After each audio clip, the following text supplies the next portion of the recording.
느헤미야 9장 1절부터 38절에 있는 하나님의 말씀을 들으십시오. 그달 29날에 이스라엘 자손이 다 모여 금식하며 굵은 베옷을 입고 티끌을 무릅쓰며 모든 이방 사람들과 절교하고 서서 자기의 죄와 조상들의 허물을 자복하고 이날에 낮 4분의 1은 그 제자리에 서서 그들의 하나님 여호와의 율법책을 낭독하고 낮 4분의 1은 죄를 자복하며 그들의 하나님 여호와께 경배하는데 레위 사람 예수아와 바니와 감미엘과 스바냐와 분니와 세레바와 바니와 그나니는 단에 올라서서 큰 소리로 그들의 하나님 여호와께 부르짖고 또 레위 사람 예수아와 감미엘과 바니와 하삽 느야와 세레바와 호디야와 스바냐와 브다히아는 이르기를 너희 무리는 마땅히 일어나 영원부터 영원까지 계신 너희 하나님 여호와를 송축할지어다. 주여 주의 영화로운 이름을 송축하올 것은 주의 이름이 존귀하여 모든 송축이나 찬양에서 뛰어남이니이다. 오직 주는 여호와시라. 하늘과 하늘들의 하늘과 이를 성신과 땅과 땅 위의 만물과 바다와 그 가운데 모든 것을 지으시고 다 보존하시오니 모든 천군이 주께 경배하나이다. 주는 하나님 여호와시라.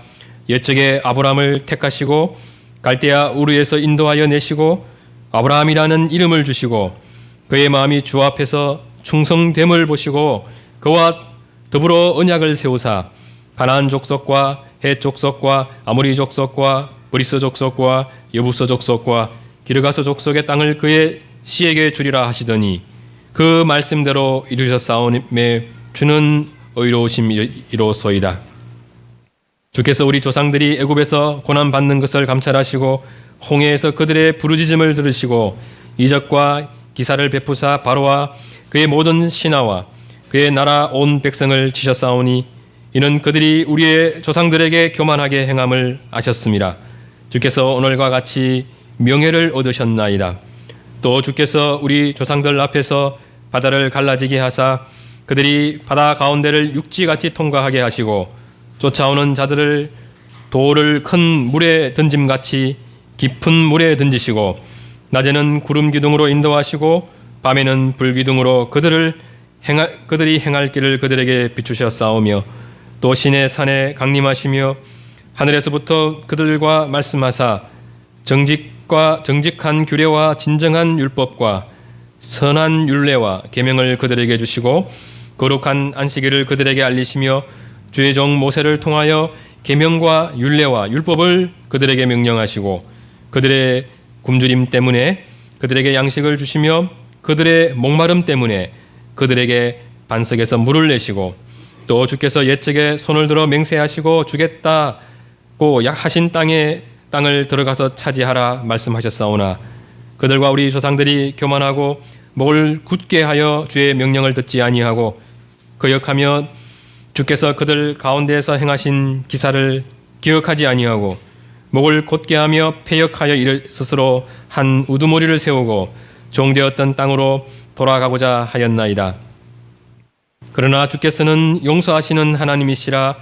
은혜로우시며 긍휼히 여기시며 더디 노하시며 인자가 풍부하심으로 그들을 버리지 아니하셨나이다.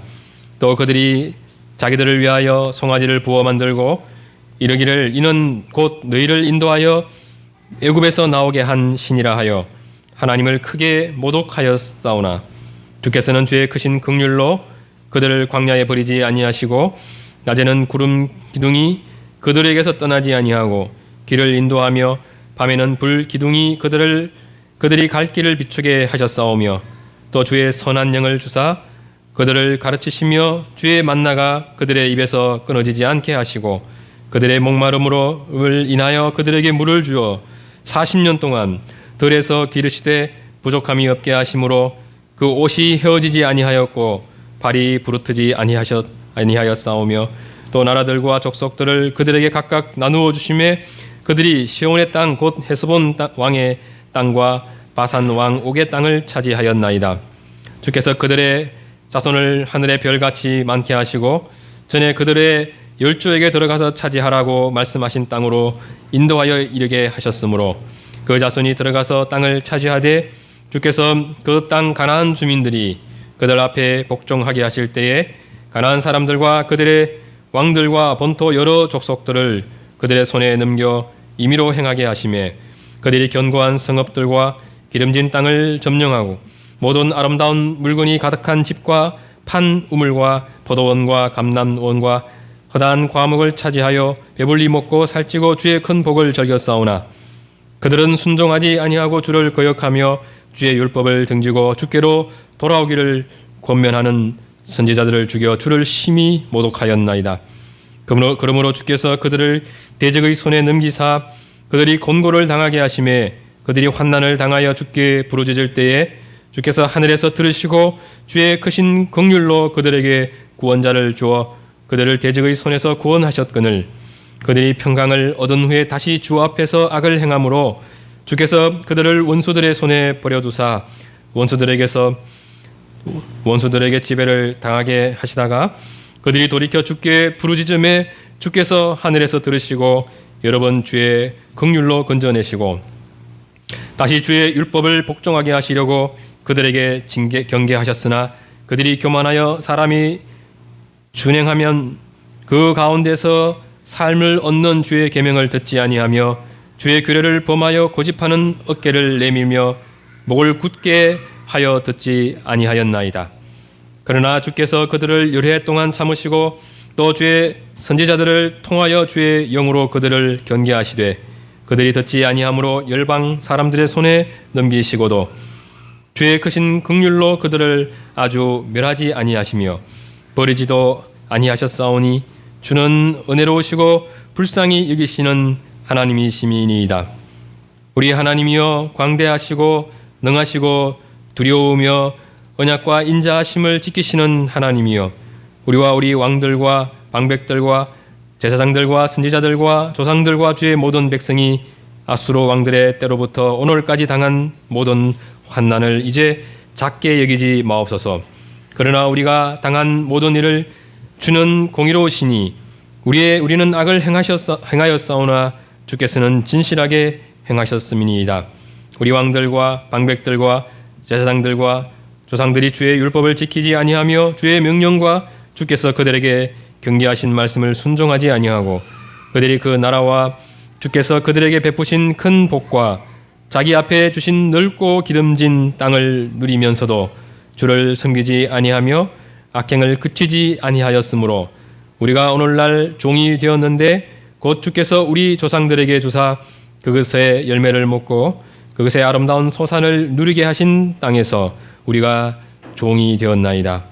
우리의 죄로 말미암아 주께서 우리 위에 세우신 이방 왕들이 이 땅에 많은 소산을 얻고 그들이 우리의 몸과 가축을 임의로 관할하오니 우리의 곤란이 심하오며 우리가 이 모든 일로 말미암아 이제 견고한 언약을 세워 기록하고 우리의 방백들과 레위 사람들과 제사장들이 다 임봉하나이다 하였느니라. 경배송 95쪽 경배송 18번을 주께 올려드리겠습니다. 총독 느헤미야의 주도하에 52일 만에 성벽 재건을 마쳤을 때 그때가 엘룰월 25일이었습니다.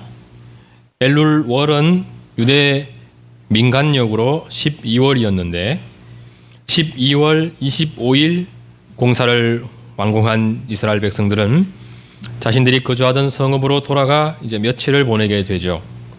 그리고는 다시 예루살렘으로 돌아오게 되는데 그때가 종교력으로는 일곱째 달 초하루, 민간력으로 1월 초하루였습니다.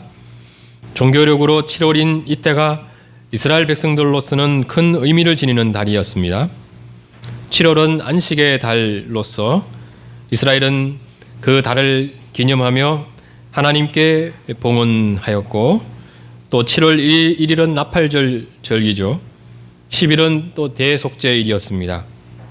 또 민간력으로 1월인 이때는 새해 첫 달로서 새해 첫날을 주님께 드리기 위해 이스라엘 백성들은 예루살렘으로 향했습니다. 그리고는 성전 동문과 성벽 사이의 공터였던 수문 앞 광장에 모였습니다.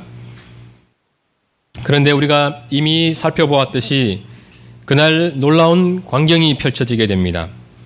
이스라엘 백성들이 수문 앞 광장에 모여서 학사 에스라에게 여호와의 율법책을 가져와 하나님의 말씀을 들려달라고 요청한 것입니다. 이스라엘 백성들의 영적 갈급함이 어떠했는지를 잘 보여주는 장면이죠. 수문 앞 광장 나무 강단에 올라간 에스라가 백성들의 귀에 율법을 들려주게 되는데, 그날 모인 사람들은 새벽부터 정오까지 장장 6시간 동안 낭독된 그 율법, 그리고 율법의 강론을 듣게 되죠. 일반적으로 그렇게 긴 시간 동안 성경 읽기와 강론은 얼마든지 지루하거나 힘든 시간일 수 있습니다. 에스라와 에스라를 도왔던 레위인들이 눈치 없이 집회를 너무 길게 한다고 투덜거릴 법한 시간이죠. 그러나 8장 9절에 나타난 이스라엘의 반응은 놀랍습니다. 백성이 율법의 말씀을 듣고 다 우는지라. 이는 말씀 들을 때 그 말씀이 그들을 감동시켰음을 의미합니다. 말씀을 들을 때 하나님을 향한 그들의 정서가 점점 더 고양되었음을 의미하죠. 이때는 성벽 건축을 성공적으로 마친 때일 뿐만 아니라 바벨론의 포로가 된 후 70년이 지난 후부터 하나님의 회복의 역사가 서서히 나타나던 그 역사의 연장선에 놓여져 있습니다. 스룹바벨에 의해 성전이 재건되고 이제 느헤미야를 통해 성벽까지 재건된 것입니다. 성벽의 재건은 아마도 이스라엘 독립에 대한 가능성을 가장 상징적으로 보여준 사건이라 할 수 있습니다. 성전 재건이 이스라엘 왕이신 하나님께서 이스라엘로 다시 돌아오신 것을 보여준 사건이었다면, 성벽 재건은 이스라엘을 다스렸던 과거의 그 왕들의 통치권이 회복되고 있음을 보여준 사건이죠. 여전히 이스라엘은 식민지 백성이었지만 주께서 이루어 가시는 이런 회복의 역사들을 보면서 이스라엘 백성들은 눈물을 흘렸을 것입니다. 그 눈물은 위로의 눈물이고 또 감사의 눈물이죠. 또 성벽 하나를 재건하고 그렇게 기뻐하는 자신들의 그 모습이 한편으로는 또 슬픈 모습이기도 합니다. 동시에 그들의 눈물은 또 회개의 눈물일 수밖에 없습니다. 이런 슬픔의 역사가 결국 지난날 자신들의 그 선조들이 지은 죄 때문이기 때문이죠. 그리고 그 죄의 문제가 여전히 자신들에게 남아있기 때문입니다. 그날은 여호와의 성일이었기 때문에 느헤미야와 에스라는 더 이상 슬퍼하지 말고 울지 말라고 했습니다.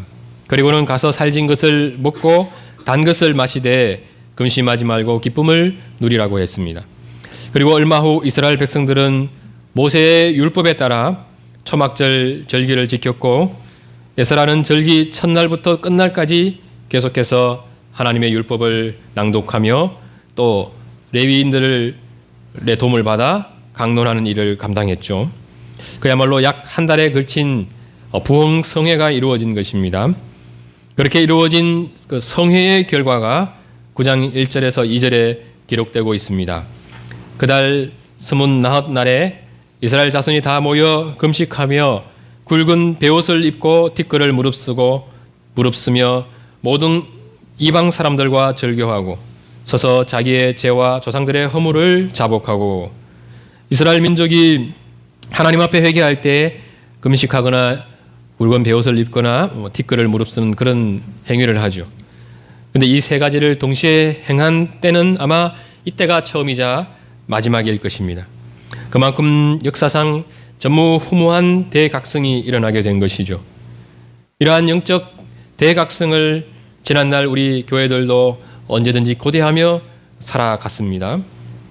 대각성의 역사를 위해서 기도하며 때로는 많은 부흥운동과 또 부흥회를 통해서 강력한 회개의 역사를 재현해 보고자 했죠. 지금 교회들 역시 영적 대각성을 고대하며 기도하고 때로는 부흥 성회를 가지며 영적 각성을 도모하고자 합니다. 이러한 교회의 노력들은 지속되어야 하죠. 더 열심히 기도하고 또 때로는 부흥을 고대하며 수일에 걸친 집회를 가질 수 있어야 합니다. 그러면서 늘 기억해야 하는 것은 진정한 영적 각성의 역사는 오직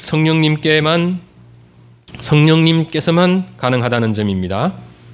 부흥을 고대하며 살아가는 우리의 삶의 모습을 보면 안타깝게도 영적 부흥과 어울리지 않을 때가 많죠. 진정한 부흥은 대개 고난으로 말미암아 성도들의 심령이 가난해지고 영적 갈급함이 최고조에 이르게 될 때 나타나게 되는데, 그리스도인들은 신자로 살면서 자신의 삶이 고통을 견디고 참아야 하는 삶이기보다는 늘 기쁨과 감사와 행복이 넘치기를 바라지 않습니까? 무엇보다 주께서 우리 삶에 큰 은혜를 베푸셔서 한동안 평안을 누리게 하실 때 그렇게 누리는 은혜로 인해서 더욱더 주님을 사랑하고 주님을 믿고 의지하며 사는 것이 마땅하나, 그 순간 우리는 영적 안일과 게으름으로 떨어질 때가 더 많습니다. 그래서 머리로는 영적 각성의 순간을 바라면서도 실질적으로는 치열한 그런 영적 투쟁이나 그리스도의 고난에 동참하는 길로 나아가지 못하는 것이죠. 때문에 영적 각성을 바라며 시도하는 부흥 운동들이 대개는 실패로 끝날 수밖에 없습니다. 실패로 끝난다 해서 오늘날 교회들이 그러한 시도조차 중단하게 된다면 교회의 영적 쇠락은 더 빠르게 나타나게 될 것입니다. 그러므로 교회는 영적 부흥을 바라며 항상 기도해야 하고 또 주님의 말씀을 더 부지런히 배우기 위한 노력을 계속해서 해 가야 합니다. 그러면서 우리가 기대하는 것은 교회를 새롭게 하시는 주님의 주권적 역사입니다. 우리가 교회의 회복을 기대하는 것은 지금 우리의 교회들이 그런대로 잘 하고 있기 때문이 아니죠. 우리가 교회의 회복을 기대할 수 있는 것은 주께서 교회의 머리가 되시기 때문입니다. 주님이 교회의 통치자이기 때문이죠. 그러한 권세를 가지신 주님께서 교회를 사랑하시는 것이고 결코 버리지 않으시기 때문입니다. 그러므로 주님은 결코 주님의 교회를 주님의 뜻에서 벗어나도록 버려두지 않으십니다. 좌우로 치우친 그 상태를 결코 방관하지 않으시고 또 방치하지 않으시죠. 이스라엘을 멸망시켜서라도 다시 찾으시는 분이 주님이십니다. 우리는 이스라엘의 하나님에게서 지금도 교회를 새롭게 하시는 그 하나님의 강한 의지를 보게 됩니다. 뿐만 아니라 주님은 또 그렇게 하실 수 있는 전능자시죠. 높아진 우리의 마음을 주님은 얼마든지 다시 낮추실 수 있는 분입니다. 또 가난한 우리 심령을 주님은 얼마든지 다시 부유하게 하실 수 있는 분이십니다.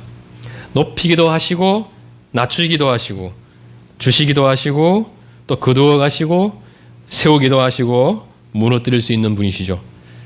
우리가 아무리 두 손으로 꼭 붙들고 있어도 주님이 또 거두어 가시면 우리는 언제든지 빈손이 될 수밖에 없습니다. 그러한 능력으로 주님은 얼마든지 교회를 새롭게 하실 수 있는 분이죠. 그렇기 때문에 교회의 영적 갱신은 주님께서 알아서 하시겠지 하고 영적으로 아니란 생각을 가진다면 이것은 대단히 어리석은 것입니다. 교회가 새롭게 된다는 것은 부요한 마음이 다시 낮아져야 하는 것이죠. 기쁨은 슬픔이 되어야 하는 것입니다. 심지어 내가 소유한 것조차 사라지는 그 과정 뒤에 나타나기 때문입니다. 이것은 고통스러운 일이고 두려운 일이죠. 그래서 때로는 회개케 하시는 주님의 큰 은혜가 부어지기를 바라면서도 그렇게 해 주십시오 하고 기도하지 못하고 머뭇거리는 우리 자신을 발견하기도 합니다. 그 은혜는 나를 이 세상의 잔재미, 이 세상에서 누리는 소소한 만족과 기쁨으로부터 또 나를 떠나게 만들기 때문이죠. 그러므로 주님으로 말미암는 교회의 영적 갱신을 진정으로 바라는 그리스도인들은 우리 삶을 새롭게 하시려는 그 주님의 손길을 받아들일 마음을 이제 단단히 준비해야만 합니다. 고통받을 준비해야죠. 고난받을 준비, 또 잃어버릴 준비해야 됩니다. 떠날 준비, 슬퍼할 준비를 해야 하죠. 그야말로 주님의 처분에 따를 준비를 해야 합니다. 그것을 위해서 기도하며 그것을 위해 더욱더 근신하며 깨어 있어야 합니다. 주님께서 이스라엘이나 오늘날의 교회나 원하는 바는 동일합니다. 참으로 주님을 두려워하며 주님의 말씀 앞에 뜨는 모습이죠. 그래서 마침내는 주님만을 믿고 마음과 성품과 힘을 다해 하나님을 사랑하는 것입니다. 주님은 주님의 교회가 결국 그런 교회 되게 하시는 분이십니다.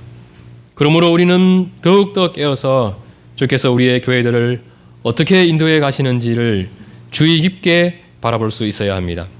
교회가 주님으로부터 많은 은혜 가운데 부요함을 누리고 있다면 다시 가난해질 수 있음을 바라볼 수 있어야겠죠.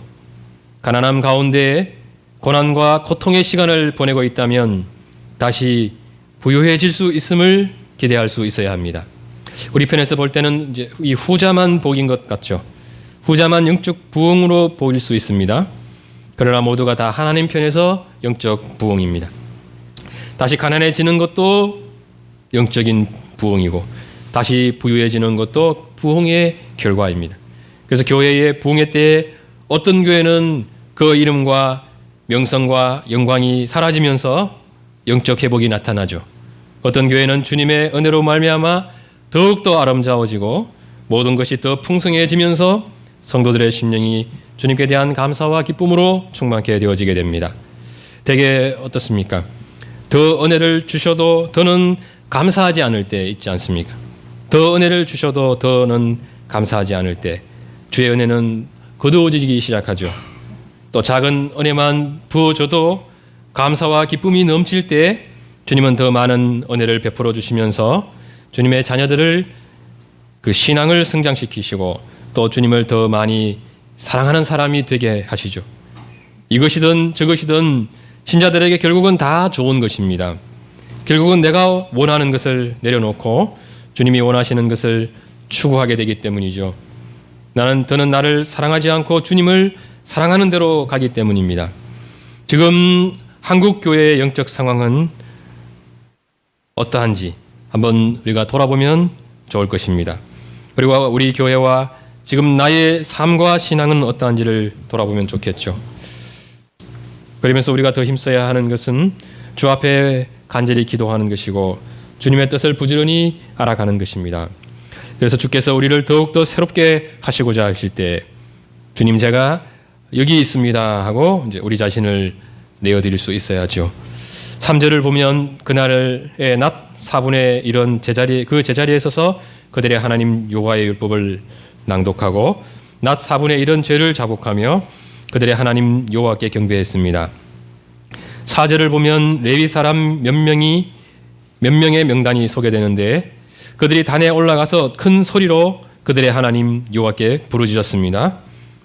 이런 부르짖음은 백성들을 더욱더 영적으로 고양시키기 위해 부르짖는 그런 부르짖음이 아니죠. 더 많이 회개하고 더 많이 은혜 받으라고 부르짖는 것이 아닙니다. 이런 부르짖음은 온 회중 가운데 이스라엘을 회개케 하시는 성령님께서 충만히 임재하신 그 결과로 자연스럽게 나타난 것입니다.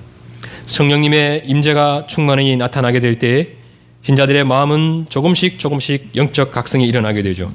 그래서 어느 때가 되면 하나님 앞에 자신들의 죄를 토설하지 않으면 견딜 수 없는 그런 상태에 이르게 됩니다.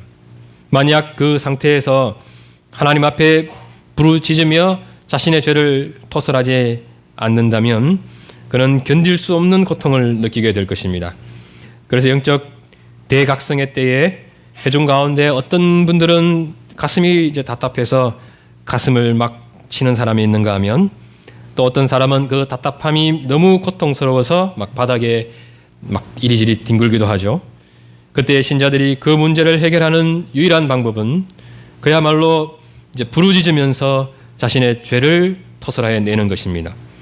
그러한 죄 고백의 순간이 한 사람 한 사람 다르게 나타나기도 하고 또 성령님의 역사가 각각 나타나기도 하고 성령님의 역사가 더욱더 강력하게 나타나게 될 때 온 회중이 한 마음으로 하나님 앞에 자신의 죄를 토설하는 그 일이 발생하게 됩니다. 이스라엘 회중 가운데 지금 바로 이런 성령님의 역사가 나타나고 있었던 것이죠. 누구 하나라도 이제 주님하고 이제 부르짖으면 온 백성이 자신의 죄를 자백하며 부르짖을 그런 이제 기세였습니다. 바로 그때 단위에서 말씀을 강론했던 레위 사람들이 먼저 자신들의 죄를 토설하며 하나님 앞에 부르짖기 시작한 것입니다. 아마 이때 이들만 부르짖지 않았겠죠. 소리내어 부르짖던 마음으로 부르짖던 그날 모인 이스라엘 온 회중이 하나님 앞에 부르짖으며 자신들의 죄와 조상들의 죄를 다 자복했습니다. 그들은 일곱째 달 초하루 하나님의 율법을 경청한 후 울던 사람들이었죠. 그러므로 20여일이 지난 지금 자신들의 죄를 자백하며 부르짖는 그곳은 아마도 눈물바다가 되었을 것입니다. 그렇게 그들은 한참을 부르짖으며 땅을 치며 통곡하며 가슴을 부여잡고 울었을 것입니다. 그리고 난 후 조금 전 단 위에서 크게 큰 소리로 부르짖으며 기도했던 레위인들이 이스라엘 백성들을 향해서 또 외쳤습니다. 너희 무리는 마땅히 일어나 영원부터 영원까지 계신 너희 하나님 여호와를 송축할지어다. 이 역시 더 은혜를 받기 위해 짜여진 예배 순서 중 일부가 아닙니다. 자신의 죄를 토설할 때 신자들이 경험한 바가 무엇입니까? 죄를 토설하면 할수록 주님의 위로와 용서의 은혜는 점점 더 커지는 것입니다. 그래서 어느 순간 슬픔은 기쁨으로 바뀌게 되죠. 죄책감은 주님의 용서로 인한 감사로 바뀌게 됩니다. 죄로 인한 심판에 대한 두려움은 말할 수 없는 평강으로 채워지게 되죠. 그런 주님의 은혜와 사랑으로 인해 신자들은 더 깊이 또 회개하게 되고 그로 인해 주님의 은혜는 더 넘치게 됩니다. 그리하여 어느 순간 우리 심령은 주님을 향한 찬양으로 채워지게 되죠. 주님께 내가 드릴 수 있는 최고의 경배를 드리고 싶어지는 것입니다. 바로 그 순간에 자연스럽게 나타난 모습이 5절에 나타난 모습입니다. 너희 무리는 마땅히 일어나 영원부터 영원까지 계신 너희 하나님 여호와를 송축할지어다. 이러면서 주님께 드려지는 것이 찬양이죠. 찬양은 우리의 음악성으로 지은 것이 아니라 주께서 우리에게 주신 선물입니다. 우리의 것이 아니라 주님의 것이죠. 찬양하는 그 순간에 참여하는 것은 신자들이 누릴 수 있는 최고의 영광입니다. 찬양할 수 있는 것 자체가 감사한 것이고 또 놀랍도록 감격스러운 것입니다. 우리는 찬양함으로 주님의 영광을 다시 주님께 돌려드릴 수 있게 됩니다. 우리가 주님을 찬양한 그 순간은 동시에 주께서 자신의 영광을 선포하는 순간이죠. 선포하시는 순간입니다. 우리는 찬양함으로 그처럼 영광스러운 자리에 서 있게 됩니다. 주님은 이 순간을 위해 이스라엘 백성들을 자기 백성 삼으신 분이십니다. 우리를 주님의 자녀로 부르신 분이죠. 그러므로 우리 모든 그리스도인들은 그 심령에서부터 주님을 향한 그 찬양이 터져 나오는 그 신앙의 자리로 계속해서 나아가야 합니다. 그 자리에 서 있기까지 우리는 아직까지 주님 앞에 내가 서 있어야 할 자리에까지 나아가지 못한 것이죠. 그것은 주님의 충만한 영광에 아직까지 참여하지 못한 것을 의미하고 가장 큰 기쁨의 순간에서 동떨어져 있는 것을 의미합니다. 레위 사람들은 주님을 송축하며 다음과 같이 외칩니다. 주여 주의 영화로운 이름을 송축하올 것은 주의 이름이 존귀하여 모든 송축이나 찬양에서 뛰어남이니이다. 우리 주님께는 이 세상 그 어떤 송축이나 찬양보다 더 뛰어난 찬양을 드리는 것이 마땅하다는 것입니다. 그러면서 그 이유를 주께 기도를 드리면서 다음과 같이 고백하게 됩니다. 첫 번째 이유가 6절에 나타납니다. 오직 주는 여호와시라. 하늘과 하늘들의 하늘과 일월 성신과 땅과 땅 위의 만물과 바다와 그 가운데 모든 것을 지으시고 다 보존하시오니 모든 천군이 주께 경배하나이다. 지어진 모든 것이 주님으로부터 말미암았으니 주는 가장 높은 찬양을 받아 마땅하다는 것입니다. 두 번째 이유는 7절에서 8절입니다. 주께서 우리의 조상 아브라함을 택하시고 그와 언약 맺으셨을 뿐 아니라 그 약속대로 이루셨으니 주는 의로우신 분이십니다. 이런 칭호를 받아 마땅하다는 것이죠. 세 번째 이유는 9절에서 22절까지 말씀입니다. 주께서 애굽의 노예 백성이 된 자신들의 그 조상을 출애굽시키시고 마침내 약속의 땅에 들어가게 하셨기 때문입니다. 이스라엘은 광야에서 주의 명령을 듣지 않고 거역했습니다. 심지어 금송아지를 만들어 하나님을 모독했습니다. 그런데도 주께서는 그들을 용서하셨고 은혜를 베풀어 주셨습니다. 노하기를 더디하고 인자가 풍부하심으로 그들을 버리지 않으셨습니다. 뿐만 아니라 그들을 낮에는 구름 기둥, 밤에는 불 기둥으로 인도해 주셨고 그들에게 율례와 계명을 주셨으며 줄일 때 양식을 주시고 목마를 때 반석에서 물을 내셨습니다. 그렇게 40년 동안 부족함 없이 그들을 기르시고 마침내 약속의 땅에 들어가게 하셨습니다. 그러한 하나님의 은혜로우심은 찬양받아 마땅하다는 것입니다. 네 번째 이유는 23절에서 31절입니다. 이스라엘 백성들을 가나안 땅으로 인도하신 하나님께서는 그 땅에서 누릴 수 있는 풍요를 누리게 하셨습니다. 이스라엘을 배불리 먹이시고 살찌우셨죠. 그런데 이스라엘은 주님의 뜻에 순종치 않았고 거역합니다. 돌아오라 외쳤던 그 선지자들을 죽였고 그러므로 주님을 모독했습니다. 그래서 주님은 그들을 대적의 손에 넘기셨고 그들로 하여금 공고를 당하게 하셨습니다. 그들이 구원해 달라고 주께 부르짖을 때에 다시 구원의 은혜를 베푸셨죠. 그렇게 해서 평강을 얻은 후에 그들은 또 악을 행하지 않습니까? 그리고 주님은 그들을 다시 원수의 손에 붙이셨습니다. 그러면 이스라엘은 또 주께 부르짖고 주님은 또 구원하시고 그 후에 이스라엘은 또 교만해서 목을 곧게 하였습니다. 이런 이스라엘을 주께서는 오래 참으셨고 선지자들을 보내어 심판에 관한 메시지를 들려주셨습니다. 그런데도 끝내 돌이키지 않은 이스라엘을 열방 사람들의 손에 붙이셨죠. 그렇게 하시는 순간에도 주께서 이스라엘에게 베푸신 은혜가 31절에 나타납니다. 주의 크신 긍휼로 그들을 아주 멸하지 아니하시며 버리지도 아니하셨사오니 주는 은혜로우시고 불쌍히 여기시는 하나님이시니이다. 그러므로 주는 찬양을 받아 마땅하다는 것입니다. 주님을 높이 찬양한 후 신자들이 주님 앞에 갖게 되는 놀라운 영적 정서가 무엇이겠습니까? 그것이 바로 하나님과의 친밀함입니다. 그 친밀함은 주님에 대한 사랑과 신뢰 가운데 자연스럽게 갖게 되는 감정이죠. 그 친밀함 속에서 신자들은 비로소 주님을 아무런 불편함 없이 이제 우리 하나님이여 하고 이렇게 부를 수 있게 되죠. 나의 하나님이여 하고 부를 수 있습니다. 32절을 보면 이제 기도자들의 기도가 그렇게 바뀌어지고 있는 것을 볼 수 있습니다. 그런 친밀함 가운데서 이제 신자들은 주님께 자신의 형편을 다 아뢰게 되는데 그런 모습이 32절에서 38절에 잘 나타나 있습니다. 우리가 주 앞에서 범죄하여 주님으로부터 징계받고 있으나 다시 한번 우리에게 긍휼을 베풀어 달라는 것입니다. 그냥 긍휼을 베풀어 달라는 것이 아니라 자신들도 주의 규례와 율례를 지키겠다는 것이죠. 말로만 회개하는 것이 아니라 우리의 삶 전체를 주께로 돌이키겠습니다 하는 결단, 그 결단과 함께 고백하는 것입니다.